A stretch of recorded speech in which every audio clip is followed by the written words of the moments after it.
மூணாவது பெருநாள் வரப்போகுது. இந்த பெருநாளில் பார்த்தீங்கன்னு சொன்னால் பள்ளி வாசலில் பெருநாள் தொழுகையை தொழுவாங்க. நீ தமிழ்நாட்டில் பார்க்கலாம், பல இடங்களில் பள்ளி வாசலில் தொழுவாங்க. அடுத்து என்ன செய்வாங்கன்னு கேட்டால், பெண்களுக்கு பள்ளி வாசலில் கூட அனுமதி கொடுக்க மாட்டாங்க.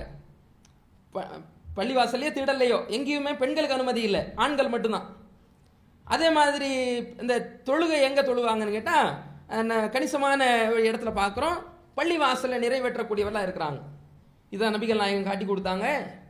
ரசூலுல்லாஹி ஸல்லல்லாஹு அலைஹி வஸல்லம் அவங்க மற்ற பள்ளி வாசல்களை விட மதீனா மஸ்ஜிதுன் நபவி பள்ளி வாசல் தொழுவது தொழுகையில் 1000 மடங்கு நன்மை கூட.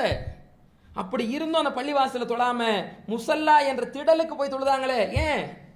ஹதீஸ்லேயே காரணத்தை பார்க்குறோம். ஏன் அப்படின்னு கேட்டால், மாதவிடாய் பெண்கள் எங்கே வர முடியாது? பள்ளி வாசலுக்கு வர முடியாது. அப்போ திடலில் இருக்கும் பொழுது ஹதீஸில் வருகிறது. எப்படி வருது கேட்டால், புகாரியில் 971, 980, 981, 974, 351, 324 இத்தனை இடத்துலையும் பாருங்க. குன்னா நுமரு, பெண்கள் உம்மு அத்தியா சொல்றாங்க, குன்னா நுமரு அன் நுஹுருஜ யௌமல் ஈதி, நாங்கள் பெருநாள் அன்னைக்கு வெளியே வர வேண்டும் என்று கட்டளையிடப்பட்டோம்.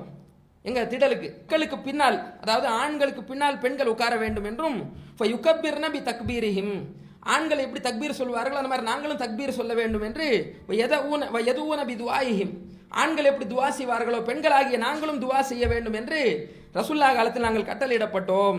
யர்ஜூன தாலிக பரக்கத்த தாலிகல் யௌமி துஹ்ரதஹு, அந்த பெருநாளில் ஆண்கள் எப்படி தூய்மை, அந்த நாளுடைய தூய்மையை விரும்புவார்களோ நாங்களும் அதனுடைய பரக்கத்தை தூய்மையை விரும்பக்கூடியவர்களாக இருந்தோம்னு சொல்லி உம்மு அத்தியா என்ற பெண்மணி சொல்லக்கூடிய ரசூலுல்லாஹ் காலத்தில் சொல்லக்கூடிய செய்தியை பார்க்குறோமே. இப்போ பெண்களை தடுத்து வச்சு அவங்களுடைய தக்பீர் சொல்ல விட அங்கே